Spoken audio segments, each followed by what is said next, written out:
a deal, struck at the McCoe brothers' ranch, turned out to be not a salvation, but a trap woven from lies. Behind this deception was a cold-blooded banker who used his own daughters to ruin other people's lives.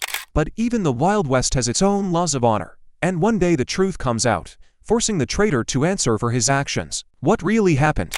And what secret connected these two families? This story will shock you and teach you wisdom, so be sure to watch it to the end. Subscribe and like so you don't miss the most interesting ending. 1880, Nevada, the town of San Felipe. The dust that swirled over the main street was an eternal companion of this place, as was the stubbornness of its inhabitants. On the very outskirts, where the land became rocky and barren, stood the ranch of the McCoe brothers John and James. They were as alike as two peas in a pod, broad shoulders, grim faces burned by the sun, and eyes in which was frozen that eternal melancholy inherent in all who tried to conquer this wild land. They were 30, and they had nothing but this ranch, a few head of cattle, and a stubborn desire to survive. Their fates changed one gloomy morning, when a mail coach arrived at their doorstep, and out of it stepped a couple so different from the locals that it seemed they had stepped out of a magazine picture. Mary and Evelyn Clark were also twins. Their dresses were clean, their hair was styled in neat coiffures, and their eyes showed not just melancholy, but rather a determination that was not usually characteristic of women coming to these parts. Mary was older by only 15 minutes, but this difference was felt in everything. In her firmer gaze, in the way she clutched a small purse in her hand, as if it contained something priceless. Evelyn, on the contrary, was softer. Her eyes shone with curiosity, and a light, almost imperceptible smile played on her face. The brothers offered them to stay, believing that they were simply lost or looking for a place to spend the night. The women accepted the invitation, but not for a rest. At dinner, when the air was filled with the aroma of roasted meat and coffee, Mary, without batting an eye, laid a bag filled with gold coins on the table. "We came to you, McCoe brothers, with a proposal," she began, her voice even, without a hint of emotion. "We learned about you through a man who once worked on your land. He said that you are men of honor and that you have a problem that can become a solution for both of us. As I understand it, your wives left you, unable to endure the harshness of life here, and you still want to leave behind heirs." John and James exchanged glances, their faces contorted with anger. This was a painful topic.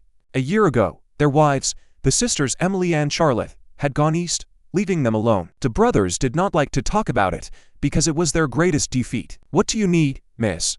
John asked sharply. "We don't need handouts and we are not for sale." "We know you are not for sale," Mary replied, and her gaze became cold. "I ask you to like and subscribe to the channel, so you will help me in motivation to make such great stories for you, and I will see that you like them. Enjoy watching, everyone." "We need you to become the fathers of our children." The silence that fell in the room was so heavy that it seemed it could be touched. James, who had been silent until then, jumped to his feet. "Are you laughing at us?" he exclaimed. "Not at all," Evelyn replied calmly, speaking for the first time.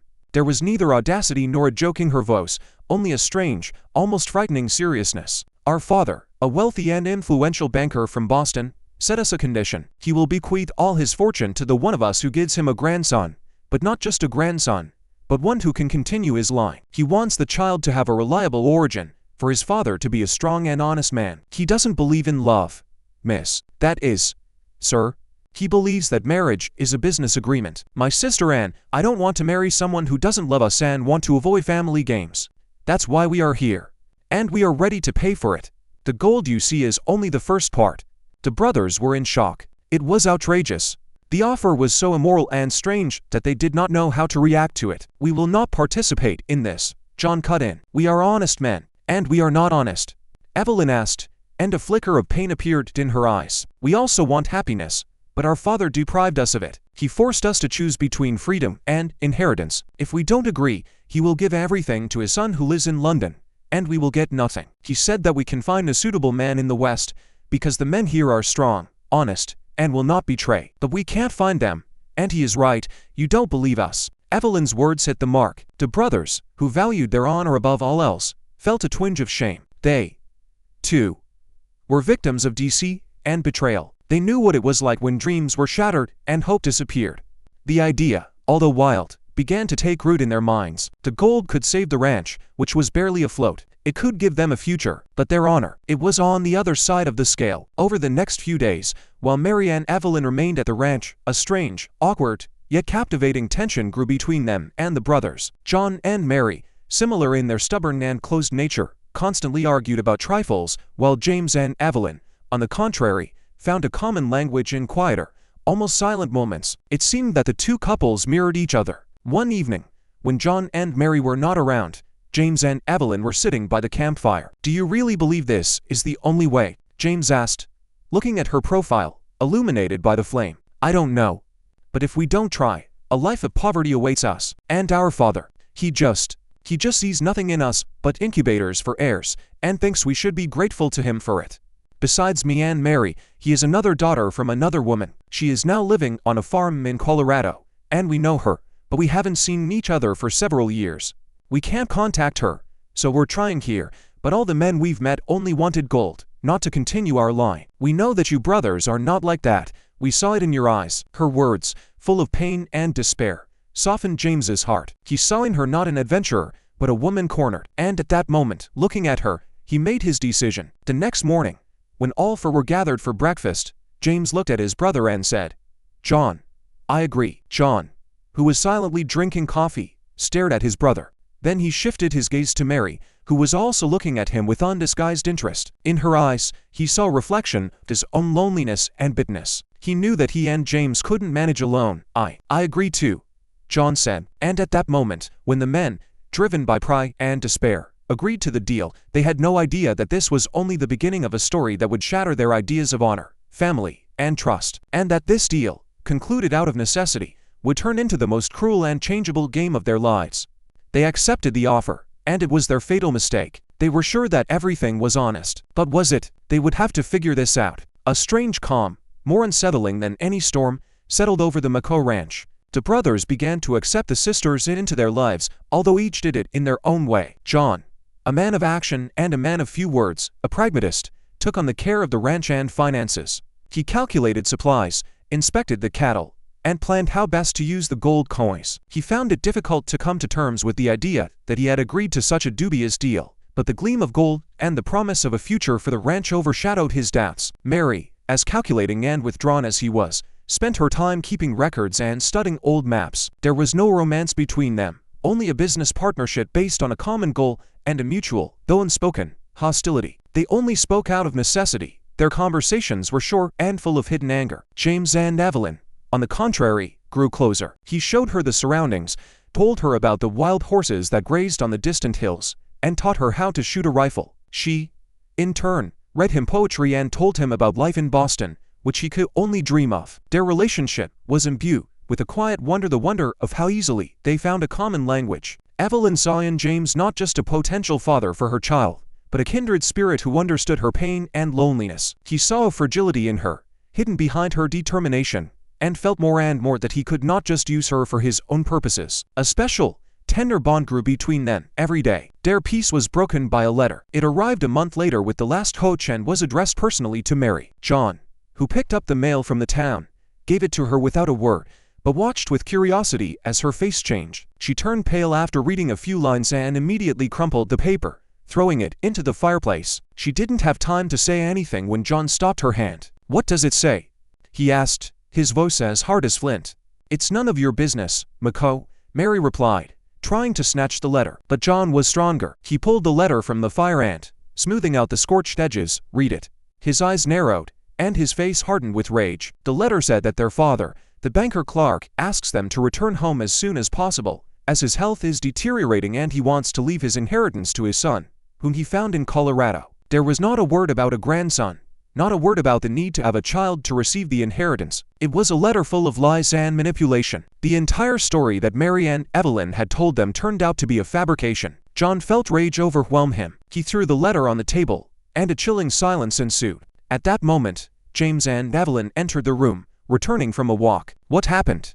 Evelyn asked, seeing the tension between them. John silently pointed to the letter. When James took it and read it, his face became as pale as Evelyn's. The pain of betrayal was so strong that he could barely breathe. He looked at Evelyn, and in her eyes, which he had loved so much, he saw tenderness, but also something else, fear and guilt. "Why, Evelyn, why did you do this?" James whispered, and there was not rage in his voice, but only deep, desperate sadness. Evelyn couldn't take it. She bowed her head and cried, and Mary seemed to have turned to stone. "We didn't want to. We couldn't do otherwise," Evelyn mumbled. They told them the truth, but not the whole truth. Their father really wanted them to get married and have heirs, but not to pass on his fortune to them. In fact, their father was blackmailing them. He found a way to strip them of all their money, leaving them with nothing, and threatened that if they didn't return with husbands and children, he would throw them out of the house and sell all their property.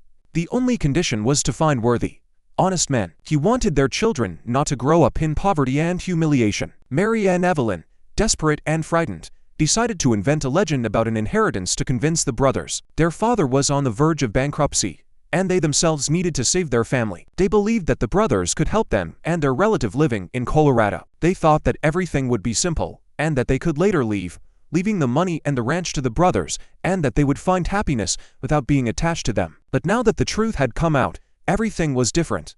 The McCoy brothers, who had agreed to help, seeing kindred spirits in them, now felt deceived. It was not just betrayal, it was humiliation. Their honor, their most valuable asset, had been trampled. Mary and Evelyn, in trying to gain freedom, destroyed the trust that had just begun to form. You used us. You just used us, like merchandise, John shouted, and his words echoed through the room. He could not forgive them for this lie. He felt that they looked at him as a poor, stupid farmer who could be easily deceived. John. No. Evelyn tried to justify herself, but James stopped her. He just shook his head, and there was so much pain in his eyes that she fell silent. For him, this was worse than John's rage. It was a complete destruction of everything they had created together. He could not believe that Evelyn, with whom he felt such a connection, could have done such a thing. It was not just a lie. It was a betrayal that put an end to their nascent feelings. At that moment, a deep, insurmountable rift appeared in their relationship. The brothers felt fooled, and the sisters felt cornered. No one knew what to do next, and what would happen to their agreement. After all, they had agreed not only to accept the gold, but also to help them. Now all this seemed part of a clever plan in which they were assigned the role of simple executors. The tension at the ranch became unbearable. At night, when everyone was asleep, John went to the fireplace, where the fire was still smoldering. He took the letter he had managed to hide from his pocket and reread it. His rage subsided, leaving behind only a bitter feeling of hatred. He did not know how to live with this deception, and how to save his ranch, which now seemed to have been bought at the price of his honor. The next day he announced that he was going to leave. I can't stay here anymore, he said, looking at James. This ranch, it belongs to them now. It's their money, their deceit, and I don't want to have anything to do with it. I'm leaving. No, John, you can't abandon us, Mary shouted, but he didn't even look at her. James, who was heartbroken, said nothing. He just watched his brother pack his things, and then he went up to Evelyn. I can't forgive you, he said, not for lying, but for making me believe in you. And I'm leaving too. The sisters were left alone, with a bag of gold and with shattered hopes. They thought they were saving themselves, but in reality, they had ruined other people's lives, and now they would have to reap the fruits of their deception. They did not know what awaited them next, and that the McCoy brothers had not left forever, but had only begun their own path to revenge. They decided to punish them, and it would be the most cruel and just revenge of their lives. They made them believe that they had left, but it was just another deception to lure them into a trap. The days after the McCoy brothers left dragged on endlessly for the Clark sisters. The empty ranch seemed huge and hostile. Mary, accustomed to order and control, tried to clean up and deal with the household, but everything fell out of her hands. Evelyn, whose soul was even more fragile, withered before her eyes. They both felt that they had lost not just two men, but the last thing that could save them from despair: hope. The gold, for which they had started this adventure, now lay as dead weight, reminding them of the price of their deception. They were sure that the brothers had left forever, leaving them alone in this harsh land. However, the McCoy brothers, John and James, had not gone anywhere. Their departure was part of a carefully thought-out plan of revenge. They knew perfectly well that in these places, any woman without protection was an easy target for bandits. The brothers set up camp a few miles from the ranch, on a rocky hilltop, from which they had a beautiful view of their house. All day long they watched the sisters, observing how they tried to cope with work that not every man could handle. Hatred boiled in their hearts, but not for the women themselves,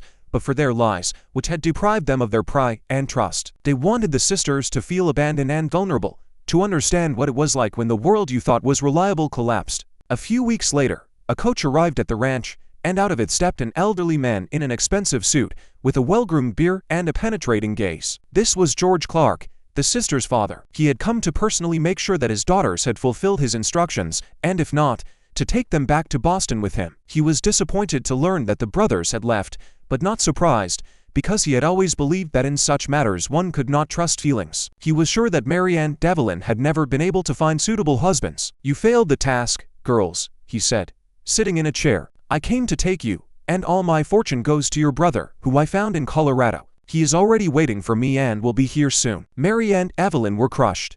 They realized that their father was not just manipulating them, but using them as a tool. All his words about wanting to give them a chance at happiness turned out to be a lie. He was just looking for a reason to give everything to his son, whom he had always considered more worthy. At that moment, they realized that even their own family had betrayed them. Their conversation was interrupted by a knock on the door. On the doorstep stood a man in whom they immediately recognized the brother of John and James. It was Kenneth McCoe, their younger brother, whom they knew from old photographs. There was neither malice nor revenge in his eyes, only cold contempt. "I came on business," he said, looking at Mr. Clark. "I'm looking for my sister, Emily, who came here with her husband and daughter. And you seem to be her father." A silence fell in which only the ticking of an old clock could be heard. George Clark turned pale. Mary and Evelyn stared at him in horror, trying to understand what was happening. "What are you talking about?"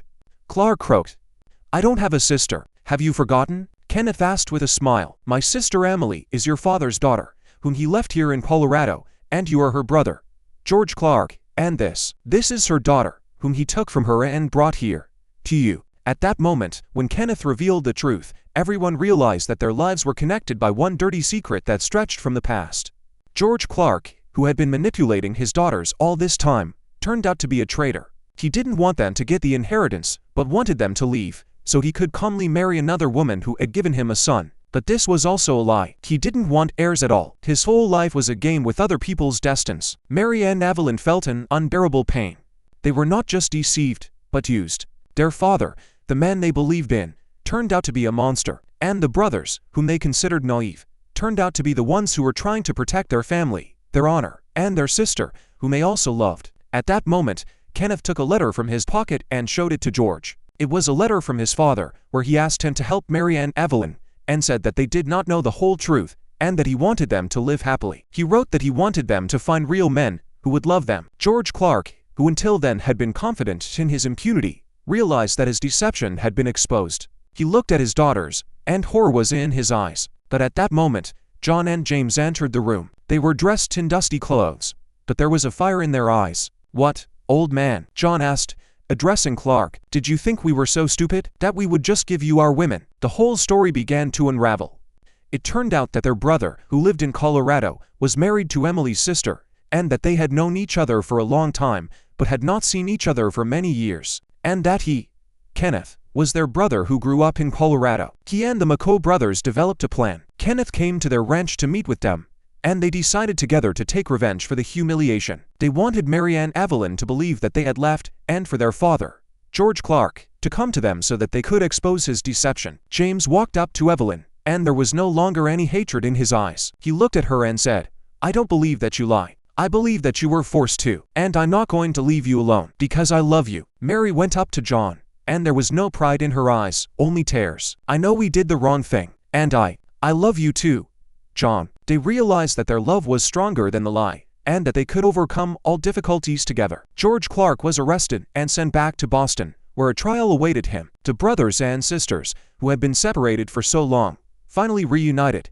and they began a new life together, on a ranch that now belonged to all of them. They survived betrayal and lies, and realized that the most important thing is family and love, not money and deception. The story, which began with deception and anger, came to its reconciliation. George Clark was taken away, his financial schemes were exposed, and the McCoe Clark family was left alone with their new, convoluted reality. Of course, old resentments did not disappear in an instant. The shadow of the lie still hung between the brothers and sisters, but now they understood each other's motives. John, who had always been proud and straightforward, was the first to reach out to Mary. He could not forget her initial deception, but now he saw fear and despair behind it, not malice. He realized that their pride and their pain were a mirror image of each other. They both wanted to protect what was dear to them, and both had chosen the wrong path. Their compassion for each other was like healing water, which slowly washed away the bitterness and resentment. They started talking about the past, about John and James's wives who could not endure the harshness of life in the West,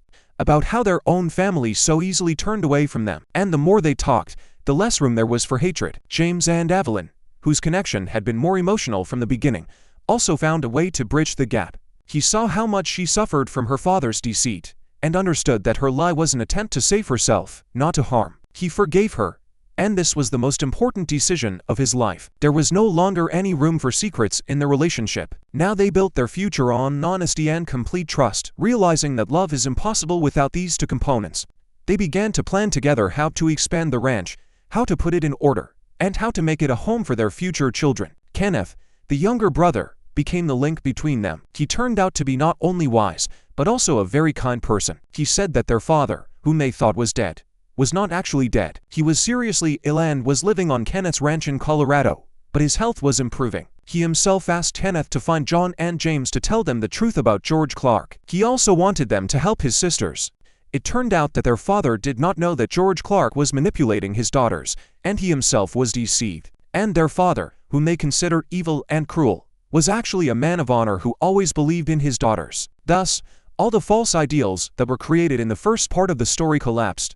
The truth that was revealed was painful, but it led to freedom from the lies that had bound them all. Now they were not just two couples, but a family that had survived betrayal and deception together. The ranch ceased to be just a piece of land that had to be protected. It became a home where they were all destined to find their happiness. A year later, on the same ranch, John and Mary had a daughter, whom they named Emily in honor of the sister they loved so much. And James and Evelyn had twins, a boy and a girl, whom they named after their parents, George and Mary. They decided that this would be a symbol of their reconciliation with the past and hope for the future. This story, set in the Wild West of the 1880s, seems far removed from our time, but its lessons remain relevant. In the modern world, where there is so much deception and manipulation, we often forget that the most important thing is trust.